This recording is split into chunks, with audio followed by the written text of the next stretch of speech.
வணக்கம் friends, Viji boutique. நாம் இப்போ எதை பற்றி பார்க்க போகிறோன்னா, வீட்டில் இருந்து தைக்கிற பெண்களுக்கு தைக்கிறதுக்கு நேரமே கிடைக்க மாட்டுது. அப்போது அதை நம்ம எப்படி சரி பண்ணி நம்ம அதுக்கான நேரத்தை ஒதுக்கி நம்ம செய்யணும் அப்படின்றத தான் நம்ம இந்த வீடியோவில் பார்க்க போகிறோம். இப்போ தான் என்னுடைய சேனலை ஃபஸ்ட் டைம் பார்க்குறீங்க அப்படின்னா என்னோடய சேனலை சப்ஸ்கிரைப் பண்ணிவிட்டு பாருங்கள். அப்போ தான் நான் போடுற வீடியோலாம் உங்களுக்கு உடனே நோட்டிஃபிகேஷன் வரும்.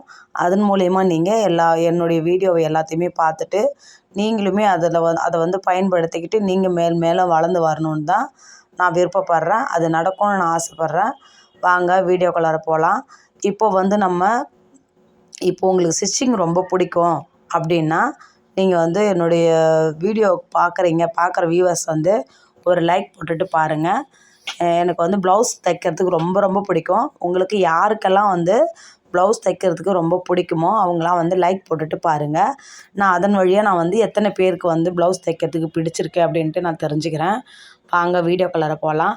நீங்கள் இப்போது ப்ளவுஸ் தைக்கிறதுக்கு நமக்கு வீட்டில் இருந்துட்டு தைக்கிறோம். நமக்கு வீட்டு வேலையெல்லாம் முடிச்சுட்டு நமக்கு தைக்கிறதுக்கு நேரமே கிடைக்க மாட்டேங்குது. அப்போ என்ன பண்ணலாம் அப்படின்ட்டு நிறைய பேர் யோசிக்கிறாங்க. ஆனால் அவங்களுக்கு வீட்டில் இருந்துக்கிட்டு சம்பாதிக்கணுன்ற ஆசைலாம் இருக்குது. அவங்க டைம் கிடைக்கல அப்படின்னு சொல்லிட்டு என்ன பண்ணுறாங்க அப்படின்னா, நமக்கு தைக்கிறதுக்கான நேரம் கிடைக்கல இப்படியே அவங்க பேசிக்கிட்டே இருக்கிறாங்க. இது போல் நிறைய பேர் இருக்க தான் செய்கிறாங்க. அதை எப்படி நான் சொல்கிற மாதிரி நீங்கள் மெத்தடில் ட்ரை பண்ணி பார்த்துட்டு நீங்கள் எனக்கு கமெண்ட் பண்ணுங்கள். உங்களுக்கு அது நான் சொல்கிற டைமிங்கே நான் சொல்கிற மாதிரி உங்களுக்கு சின்ன டிப்ஸ்லாம் உங்களுக்கு அது சரிப்படுதா அப்படின்னும் நீங்கள் எனக்கு கமெண்ட் பண்ணுங்கள்.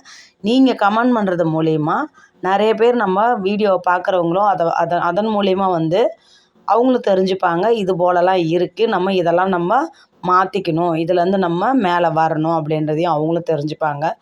ஏன்னா நம்மளுடைய வீடியோவை பார்க்குற நிறைய பேர் பிகினராக தான் இருக்கிறாங்கன்றதை மட்டும் எனக்கு தென்னந்தெளிவாக தெரியுது. ஏன்னா ஒவ்வொருத்தவங்களும் எனக்கு நீங்கள் கமெண்ட் பண்ணுறதுலேயே நான் தெரிஞ்சுக்கிறேன். நிறைய பேர் பிகினராக தான் இருக்கிறீங்க அப்படின்றத நான் தெரிஞ்சுக்கிறேன். அப்படி இருக்கிறவங்கிறதுனால தான் மட்டும் நான் அதிகமாக பிகினருக்கு ஏற்ற போல் நம்ம அதிகமாகவே நான் மோட்டிவேஷன்லாம் உங்களுக்கு போட்டுட்ருக்கேன். உங்களுக்கு தேவைப்படுற மாதிரி குட்டி டிப்ஸும் நான் சொல்லிகிட்ருக்கிறேன். இந்த வீடியோவை ஸ்கிப் பண்ணாமல் பாருங்கள். இதுலையுமே நான் நிறையா உங்களுக்கு குட்டியான டிப்ஸும் இருக்கும். மோட்டிவேஷன்லாம் உங்களை எப்படி நீங்கள் நினைக்கிற மாதிரி உங்களை மாற்றிக்கிட்டு நீங்கள் பணம் சம்பாதிக்க முடியும் அப்படின்றதையும் நம்ம இந்த வீடியோவில் பார்க்கலாம். நீங்கள் என்ன பண்ணுறீங்க அப்படின்னா, நீங்கள் இப்போ வீட்டில் இருக்கிறீங்கன்னும் போது நீங்கள் அதுக்கேற்ற மாதிரி நீங்கள் என்ன பண்ணுறீங்கன்னா, வீட்டில் இருக்கும்போது நம்ம எப்பயுமே வேலையை ஸ்லோவாக செய்வோம் இல்லையா? அது கம்பல்சரி எல்லாருக்குமே உள்ளது தான். அது நம்ம வீட்டில் தானே இருக்கோம், பொறுமையாக செஞ்சுக்கலாம் அப்படின்னு சொல்லிட்டு நமக்கு ஒரு சுறுசுறுப்புன்றது வரவே வராது. நீங்கள் எப்பயுமே என்ன பண்ணுறீங்க அப்படின்னா, நான் இப்போ இந்த வீடியோவை பேசும்போது எனக்கு நைட் டைம் தான் இப்போ நான் பேசுகிறேன். நைட்டு இப்போ மணி ஒரு 8:45 9க்குள்ளார இருக்குது. அப்போ இந்த மாதிரி டைமிங்கில் என்ன பண்ணணும் அப்படின்னா, நான் இப்போ பண்ண போகிறேன் சிஸ்டர். இப்போது இந்த வீடியோவை பேசி அப்லோட் பண்ணி முடித்ததுக்கப்புறம் நான் போய் கட்டிங்லாம் போட்டு எடுத்து வச்சுடுவேன். எனக்கு இப்போ நைட்டில் நான் கட்டிங் போட்டு எடுத்து வச்சுட்டேன் அப்படின்னா, இப்போ நான் கட்டிங் போடும்போது என்ன பண்ணுவேன் அப்படின்னா, நான் கட்டிங் போடும்போது எனக்கு மோட்டிவேஷனலாக இருக்கிற மாதிரி நிறையா பேர்ஸ் நான் யூடியூப்பில் சப்ஸ்கிரைப் பண்ணி வச்சுருக்கிறேன். அப்போ அதெல்லாம் கேட்டுக்கிட்டே நான் அப்படியே ஒரு 1/2 hour ஆகுதோ இல்லை 1 hour ஆகுதோ, எவ்வளோ ப்ளவுஸ் நம்ம நாளைக்கு தைக்கணுமோ அப்படின்னு சொல்லிட்டு அது எல்லாத்தையுமே நான் கட்டிங் போட்டு எடுத்து வச்சுருவேன். அப்போ நம்ம கட்டிங் போடும்போது நமக்கும் அந்த ஒரு எப்படி சொல்கிறது, ஒரு 2 ப்ளவுஸ் 3 ப்ளவுஸ்லாம் நம்ம கட்டிங் போட்டோடனே நமக்கு ஒரு சோம்பேறித்தனம் வர ஆரம்பிச்சிடும் இல்லையா? அதனால் நம்ம கேட்கும்போது நம்ம காதால் கேட்கும்போது ஒரு மோட்டிவேஷன்லாம் நம்ம கேட்டுக்கிட்டே நம்ம அந்த கட்டிங்கை நம்ம போடும்போது நம்மளே அறியாமல் நம்ம என்ன பண்ணுவோம், நம்ம இருக்கிற ப்ளவுஸ் எல்லாம் கட்டிங் போட ஆரம்பிச்சிருவோம். இது போல் நீங்கள் கட்டிங் போட்டு எடுத்து வச்சிட்டிங்க அப்படின்னா காலையில் சீக்கிரமாகவே எழுந்திரிச்சு நீங்கள் உங்கள் வேலையை எப்பயும் அன்றாடம் வேலைகள் இருக்குது இல்லையா? நமக்கு வீட்டில் இருக்கிற வேலை தான் ஃபஸ்ட்டு நம்மளுடைய வேலை. அதை முடிச்சுட்டு தான் நம்ம அடுத்தது நம்ம சம்பாதிக்கணும். நம்ம ஃபினான்ஷியலாக ஒரு இண்டிபெண்டண்ட்டாக இருக்கணும் அப்படின்னு சொல்லிட்டு நம்ம அடுத்த கட்டமாக நம்ம அதை நோக்கி போகிறோம் இல்லையா? நம்ம வீட்டு வேலையை முடிச்சுட்டு தான் நம்ம அடுத்த வேலைக்கு நம்ம போகணும். வீட்டு வேலையை அப்படியே பெண்டிங் வச்சுட்டு நம்ம அந்த வேலைக்கு போகணும் அப்படின்னா நம்ம வேலையை நம்மளால் கரெக்டான டைமிங்க்கு நம்மளால் செய்ய முடியாது. அதுபோல் நீங்கள் கரெக்டாக அந்த டைமிங் பார்த்து நீங்கள் வழி நடத்திக்கிட்டு வாங்க. கண்டிப்பாக உங்களால் நான் சொல்கிற மாதிரி உங்களால் சாதிக்க முடியும். வாங்க என்ன பண்ணுறதுன்னு நான் சொல்கிறேன். நீங்கள் நைட்டு கட்டிங் போட்டு எடுத்து வச்சுட்டிங்க. காலையில் நீங்கள் அன்றாடம் உங்களுக்கு வீட்டில் உங்களுக்கு தெரியும் இந்த டைமிங்க்கு எந்திரிச்சோன்னா நம்ம வந்து சீக்கிரமாக வேலை முடிச்சிட முடியும் அப்படின்றது உங்களுக்கு தெரியும் இல்லையா? இப்போ எங்கள் வீட்டில் வந்து நாங்கள் 6 பேர். 6 பேருக்கு ஏற்ற மாதிரி நாங்கள் பசங்க காலைல ஸ்கூலுக்கு கிளம்பணும், நான் சாப்பாடு செய்யணும், எல்லா வேலையும் முடிச்சுட்டு தான் நான் வந்து மிஷினில் உட்கார மாதிரி இருக்கும். அப்போ நான் எத்தனை மணிக்கு எந்திரிக்கணும்? அது இப்போ நான் வந்து எனக்கு வந்து 6 மணிக்கு நான் எந்திரிச்சாலே போதும். நான் வந்து எல்லா வேலையுமே கம்ப்ளீட்டாக ஒரு 9 மணிக்கெலாம் நான் முடிச்சிடுவேன். எல்லா வேலையுமே முடிச்சுட்டு அப்போது நான் சாப்பிட்டுட்டு ஒரு 1/2 அன் ஹவர் ரெஸ்ட் எடுத்துகிட்டு கூட 9:30க்கெலாம் நான் வந்து தைக்கிறதுக்கு உக்காந்துருவேன். எனக்கு இதுவே போதும். உங்களுக்கு தெரியும் இல்லையா? நீங்கள் எத்தனை பேர் இருக்கிறீங்க? நீங்கள் எத்தனை மணிக்கு எந்திரிச்சுன்னா உங்களுக்கு டைம் எவ்வளோ சீக்கிரம் முடியும் அப்படின்ட்டு. அதுக்கேற்ற மாதிரி நீங்கள் டைமை வந்து கரெக்டாக டைமை வந்து ஃபாலோ பண்ணிக்கோங்க. டைமிங் தான் ரொம்ப ரொம்ப முக்கியம். நம்ம வீட்டு வேலையில் தான் நம்ம அதிகமாக வந்து டைமை வந்து வளர்த்துக்கிட்டு போயிட்டே இருப்போம். அதனால் முடிஞ்ச வரைக்கும் நீங்கள் வீட்டு வேலை எவ்வளோக்கு எவ்வளோ நீங்கள் சீக்கிரமாக முடிக்கிறீங்களோ அவ்வளோக்கு அவ்வளோ நம்ம மிஷினில் வந்து உட்காந்து தைக்கிறதுக்கான நேரம் வந்து நமக்கு அதிகமாக கிடைக்கும். நீங்கள் அதுபோல் ட்ரை பண்ணி பார்த்துட்டு எனக்கு நீங்கள் கமெண்ட் பண்ணுங்கள். வந்து ஒரு 9:30 10 மணிக்கெலாம் மிஷினில் உட்கார்ற மாதிரி நீங்கள் வீட்டு வேலையை முடிச்சுட்டு உங்கள் வேலையை முடிச்சுட்டு நீங்கள் காலையில் டிஃபன் சாப்பிட்டுட்டு வந்து மிஷினில் உட்காந்து தைக்க ஆரம்பிச்சிட்டுங்க. தைக்க ஆரம்பிக்கும் போது என்ன பண்ணுறீங்கன்னா, நம்ம வீட்டு வேலையெல்லாம் முடிச்சுட்டு வரும்போது நமக்கு உடம்பு கொஞ்சம் ஒரு எப்படி சொல்கிறது, ஒரு டயர்ட்னஸ்ஸு இருக்க தான் செய்யும். அதை வந்து நமக்கு டயர்டு இருக்குது அப்படின்றதுக்கோசம் நம்ம வந்து வேலையில் வந்து கொஞ்சம் சோம்பேறித்தனம் இருந்தது அப்படின்னா நமக்கு இன்னுமே நம்மளை டயர்டாக்குன மாதிரி நம்ம உடம்பு வந்து நமக்கே தெரிய ஆரம்பிச்சிடும். அதனால் நீங்கள் என்ன பண்ணணும் அப்படின்னா, வந்த உடனே உங்களுக்கு மிஷின் வந்து ரூம்லேயே இருக்குன்னா டிவியில் ஒரு சாங்கை வச்சுட்டு நீங்கள் தைக்க ஆரம்பிங்க. இல்லை எனக்கு சாங்லாம் வேண்டாம், எனக்கு மோட்டிவேட்டடாக யாராச்சும் வீடியோவை பார்த்தோன்னா நான் ஃபாஸ்ட்டாக தைப்பேன் அப்படின்னா அதுபோல் நீங்கள் மோட்டிவேஷன் வீடியோவை பார்த்துக்கிட்டே கூட நீங்கள் தைக்க ஆரம்பிக்கலாம். இல்லை நான் வந்து இன்னும் வந்து எனக்கு எதுவுமே பார்க்க பிடிக்காது, நான் சைலண்டாக என்னோடய வேலையை நான் செஞ்சால் தான் எனக்கு பிடிக்கும் அப்படின்னா நீங்கள் அதுபோலேயே நீங்கள் செய்ய ஆரம்பிக்கலாம். நான் இப்போது உங்ககிட்ட சொன்னதில் வந்து நான் 3வது ரகம் தான் நான். எனக்கு எப்பயுமே வந்து பாட்டுலாம் வந்து பார்க்க பிடிக்கும். அது வந்து எனக்கு தெரியும். அந்த மாதிரி டைமிங்கில் தான் நான் பாட்டு கேட்பேன். ஒர்க்கு வேலை வந்து அதிகமாக இருக்குது அப்படின்னாலே நான் என்ன பண்ணுவேன் அப்படின்னா, செல்லில் வந்து டைமிங் வந்து பார்த்துப்பேன். ஒரு ப்ளவுஸ் எடுக்கும்போது என்ன பண்ணுவேன், செல்லு பக்கத்துலேயே வச்சுருப்பேன். ஸ்டார்டிங் பண்ணும்போது நான் என்ன பண்ணுவேன், அந்த டைமிங்கை பார்த்துட்டு நான் முடிஞ்ச வரைக்கும் எவ்வளோக்கு எவ்வளோ சீக்கிரமாக முடிக்கணும், நெக்ஸ்ட் ப்ளவுஸை எவ்வளோ சீக்கிரம் அடுத்தது எடுக்கணும் அப்படின்றத பார்த்துப்பேன். நான் வந்து லைனிங் ப்ளவுஸ்க்கு அப்படியே லைனிங் ப்ளவுஸு ஸ்டிச் பண்ணுறதுக்கு எனக்கு 20லேருந்து 25 நிமிஷம் ஆகும். அப்போது அதுக்கேற்ற மாதிரி நான் இருக்க நான் இப்போ ஸ்டார்டிங்கில் வந்து ஒரு ப்ளவுஸ் 1/2 அன் ஹவர் நமக்கு ஆகுது அப்படின்னா அடுத்த ப்ளவுஸ் வந்து ஒரு 5 நிமிஷத்துக்கு முன்னாடியே முடிக்கணும்னு பார்ப்பேன். அதுக்கு அடுத்த ப்ளவுஸ் ஒரு 5 நிமிஷம் முன்னாடியே முடிக்கணும்னு பார்ப்பேன். இது மாதிரி வந்து என்னுடைய வேலையை வந்து நான் ரொம்பவே பிஸியாக கொண்டு போகணும்னு நினைப்பேன். இது போல் இருக்கும்போது எனக்கு என்ன ஆகும் அப்படின்னா, டயர்ட்னஸ்ன்றது எனக்கு தெரியாது. நம்மளுடைய வேலை வந்து கரெக்டாக வந்து போய்கிட்டே இருக்கும். நெக்ஸ்ட் நம்ம வேலை அப்படியே கண்டினியூவாக போயிட்டே இருக்கும். நம்ம கட்டிங் போட்ட ப்ளவுஸ் எல்லாமே நம்ம ஸ்டிச் பண்ணி எடுத்து வைக்க தாராளமாக நமக்கு டைம் இருக்கும். நான் வந்து ஒரு நாளைக்கு குறைஞ்சபட்சம் வந்து ஒரு 4 கஸ்டமர் ப்ளவுஸையாவது நான் முடிக்கணும் அப்படின்னு நினைப்பேன். இப்போது நான் ஒரு 5 ப்ளவுஸ் தைக்கணும், 6 ப்ளவுஸ் தைக்கணும் அப்படின்னு நினைக்க மாட்டேன். என்னுடைய டார்கெட் என்னன்னா, ஒரு நாளைக்கு அதிகபட்சம் அப்படின்னு குறைஞ்சபட்சம் ஒரு 3 கஸ்டமருது, அதிகபட்சம் ஒரு 4 கஸ்டமர்தாவது நான் முடிக்கணும் அப்படின்னு நினைப்பேன். ஆனால் நம்ம அதை எப்படி நம்ம வழி நடத்திக்கிட்டு போகணும், நம்ம எப்படி பண்ணணும் அப்படின்றது நம்ம தான் அதை பிளான் பண்ணி அதை செய்யணும் இல்லையா?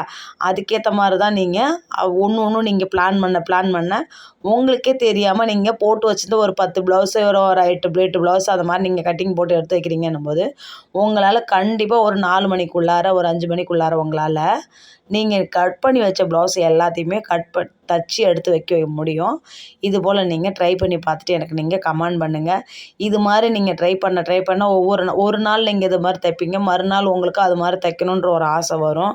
மறுநாள் நீங்கள் அது போல் தைக்கும்போது ஆட்டோமேட்டிக்காக உங்களுக்கு இதுவே ரெகுலராக உங்களுக்கு தைக்கிறதுக்கான பழக்கம் வந்துடும். அந்த மாதிரி பழக்கம் வரும்போது என்ன பண்ணும், நம்மளுடைய வேலை பெண்டிங் இருக்காது, நமக்கும் பணம் சம்பாதிக்கணும். பணம் வந்து நமக்கு இப்போ நம்ம சம்பாதிக்கிற காசு வந்து இப்போ நம்ம தைக்கிற ப்ளவுஸ் வந்து அவங்க வந்து நம்மக்கிட்ட காசு கொடுக்கும்போது நம்ம அதை எடுத்து வைக்கும்போது நமக்கு ஆட்டோமேட்டிக்காக நமக்கு நெக்ஸ்ட்டு வந்து நாளைக்கு இந்த ப்ளவுஸை தைச்சிட்டு நம்ம அவங்கக்கிட்ட இந்த காசை வாங்கி நம்ம இதை பண்ணணும், இல்லை சேவிங் பண்ணணும், இல்லை இதுக்கு யூஸ் ஆகும் அதுக்கு யூஸ் ஆகும்னு உங்களுக்கு தெரியும் இல்லையா? இது வந்து கரண்ட்டு பில்லுக்கு ஆகும், இல்லை வாடகைக்கு ஆகும், இல்லை பசங்களுக்கு ஸ்கூல் ஃபீஸ் கட் ஆகும், இல்லை என்னுடைய ஓன் யூஸ்க்கு தேவைப்படுது, என்னுடைய ஓன் யூஸ்க்கு எனக்கு என்னென்ன தேவையோ அதெல்லாம் நான் வாங்கணும் அப்படின்ற மாதிரி உங்களுக்கு தெரியும் இல்லையா? அதுக்கெலாம் நீங்கள் அதை தனியாக எடுத்து வைக்கிறதுக்கும் நீங்கள் உங்களுக்கான டைமிங்கும் இருக்குது. அதுக்கேற்ற மாதிரி நீங்கள் செய்யலாம். இதுபோல் நீங்கள் ட்ரை பண்ணி பாருங்கள். பார்த்துட்டு எனக்கு நீங்கள் கமெண்ட் பண்ணுங்கள். நான் சொன்னதெல்லாம் உங்களுக்கு பிடிச்சிருந்ததுன்னா என்னோடய சேனலுக்கு நீங்கள் இந்த வீடியோவுக்கு ஒரு லைக் போட்டுட்டு பாருங்கள்.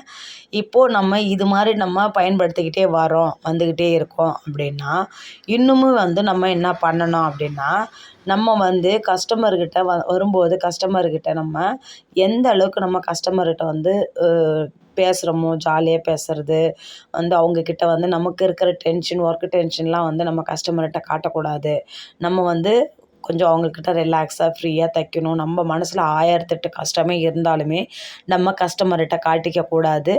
நம்ம வந்து நல்லா இருக்கிற மாதிரி தான் அவங்கக்கிட்ட காமிச்சிக்கணும். அப்போ தான் வந்து அவங்களுக்கும் வந்து ஒரு எப்படி சொல்கிறது, இவங்க வந்து நல்லா ஜாலியாக பேசுகிறாங்க, இவங்கக்கிட்ட வந்து ப்ளவுஸும் வந்து நல்லா ஸ்டிச் பண்ணுறாங்க, இவங்க நம்மக்கிட்ட வந்து நல்லா பேசுகிறாங்க அப்படின்றதையும் பார்த்துக்கணும். ஒரு கஸ்டமர்கிட்ட நம்ம ஃப்ரெண்ட்ஸ் மாதிரி நம்ம ஹேண்டில் பண்ணணும். அதுபோல் நீங்கள் பண்ணி பாருங்கள்.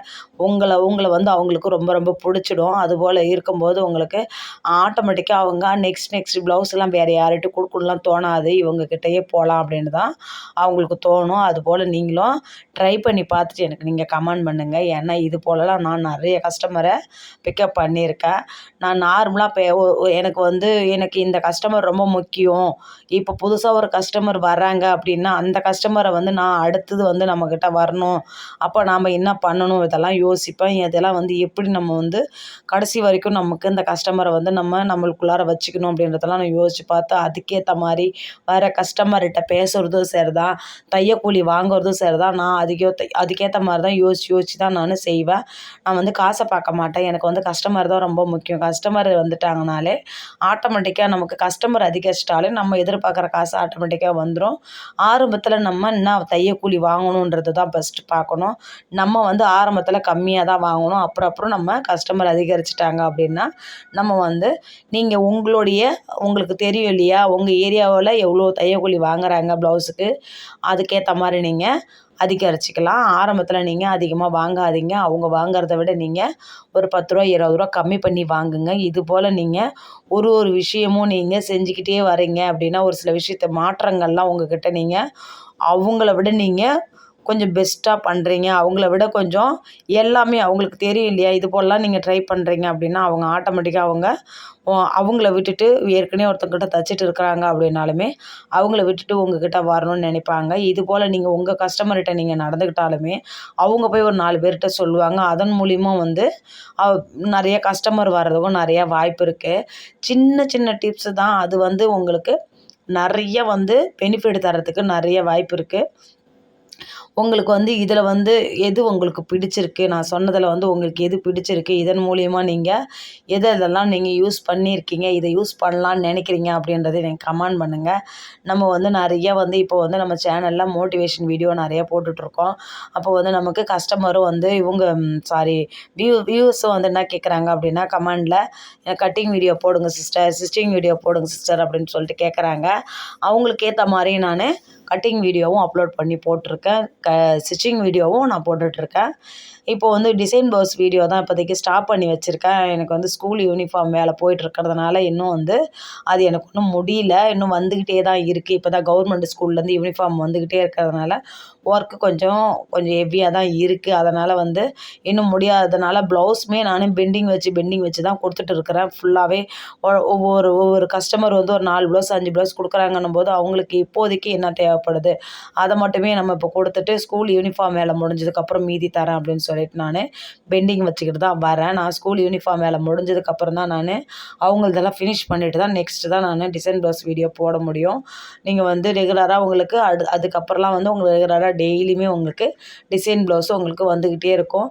அது வரைக்கும் கொஞ்சம் அட்ஜஸ்ட் பண்ணிக்கோங்க. உங்களுடைய டிசைன் ப்ளவுஸ் வீடியோ கொஞ்சம் நாளைக்கு தாமதமாக வரும். அதை மட்டும் கொஞ்சம் அட்ஜஸ்ட் பண்ணிக்கோங்க. இந்த வீடியோ உங்களுக்கு பிடிச்சிருந்தா லைக் பண்ணுங்கள். இதுபோல் வீடியோ வேணும்னாலும் எனக்கு நீங்கள் கமெண்ட் பண்ணுங்கள். இது வரைக்கும் என்னுடைய வீடியோவை ஸ்கிப் பண்ணாமல் பார்த்த அனைவருக்கும் ரொம்ப ரொம்ப நன்றி. இதுக்கப்புறம் அடுத்தடுத்து நிறைய பேர் நமக்கு வியூவர்ஸ் வந்து கமெண்ட் பண்ணுறாங்கல்ல, அதன் வழியாக தான் நமக்கு இதுக்கப்புறம் வீடியோஸ்லாம் வர ஆரம்பிக்கும். கட்டிங் வீடியோ கேட்குறாங்கன்னா கட்டிங் வீடியோ போடலாம், ஸ்டிச்சிங் வீடியோ கேட்குறாங்கன்னா ஸ்டிச்சிங் வீடியோ போடலாம். இந்த வீடியோ பிடிச்சிருந்தால் லைக் பண்ணுங்கள். Bye friends.